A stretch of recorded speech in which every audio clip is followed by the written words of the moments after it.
Pembunuhan, cerpen karya Seno Gumira Aji Dharma. Seorang pengarang cerita-cerita detektif yang pensiunan Intel Melayu yang sangat dibenci oleh bandit-bandit mulai menggerakkan jari-jarinya dengan lincah di atas mesin tulis. Ia sedang memulai ceritanya yang baru. Ceritanya itu begini. Suatu pagi, seorang pencari kayu di hutan tercengang ketika dilihatnya air sungai telah berwarna aneh seperti sebuah alamat buruk. Memang tidak jelas benar apa yang telah terjadi.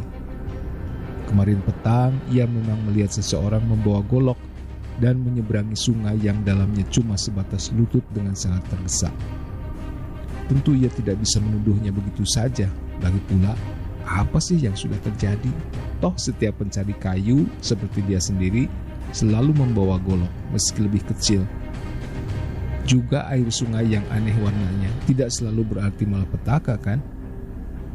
Namun pikirannya segera berubah. Ia melihat mayat. Ketika ia menyeberang dengan seonggok kayu di punggungnya, lututnya menyenggol sebuah benda, kepala manusia. Tubuh perempuan itu terbenam sebatas leher. Tubuhnya penuh lubang-lubang bacokan ketika tukang kayu itu mengangkatnya. Ia tercenung. Di hutan yang sepi begini apapun bisa terjadi. Ia bergidik. Bulu kuduknya meremang. Mendadak dilepaskannya mayat itu. Dilemparkannya onggokan kayu di punggungnya. Ia berlari dengan gugup ke arah kampungnya di tepi hutan. Jaraknya cukup jauh, makanya ia pun menderita sekali. Ia berlari terus, berulang kali jatuh, bangun lagi, jatuh lagi. Seolah-olah ia merasa seorang pembunuh sedang menguntitnya.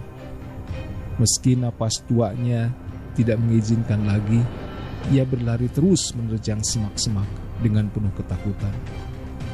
Tiba di kampung, orang-orang yang terpaksa menenangkannya dengan mantra dan jampi-jampi sampai mulutnya bisa berbicara lancar. Begitulah, peristiwa itu menggemparkan. Petugas keamanan yang pangkatnya masih rendah mulai bertindak. Yang dicurigai ditangkap, digiring, dan disiksa agar mengaku. Paling tidak, harus ada kambing hitam. Reserse yang terkenal cerdik didatangkan dari Jakarta. Perempuan itu semasa hidupnya memang sangat dikenal sebagai istri seorang pejabat di kabupaten tersebut yang sangat cantik dan banyak beramal. Lalu siapa yang tega membunuhnya? Seksi Intel sibuk mengusut terhadap seluruh penduduk, dilakukan interogasi. Hasilnya nihil.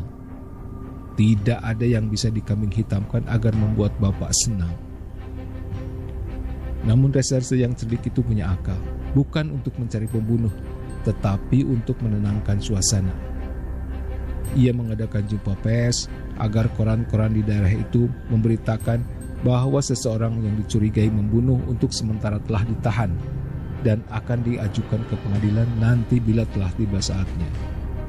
Tertuduh dikenal sebagai X, bekas pasien rumah sakit jiwa yang dulunya dikenal menjabat sebagai wakil kepala lembaga pemasyarakatan di Kota Y, tapi dipecat karena menerima suap dari penyelundup asing yang ia sebutkan kabur. Berita itu kemudian dimuat sebagai headline. Beberapa hari kemudian masyarakat sudah melupakan kejadian tersebut, ditelan urusannya sendiri-sendiri. Yang paling merana adalah si pencari kayu. Sejak peristiwa tersebut, ia menjadi seorang perenung.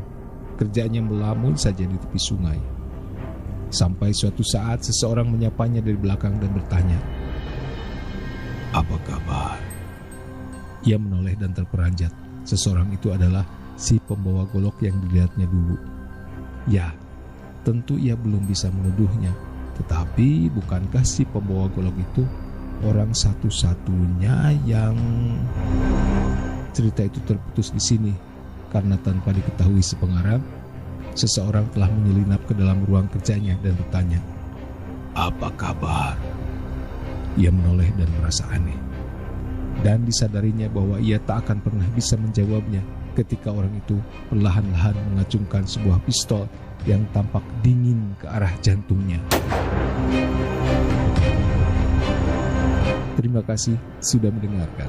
Tata dan Miharja pamit.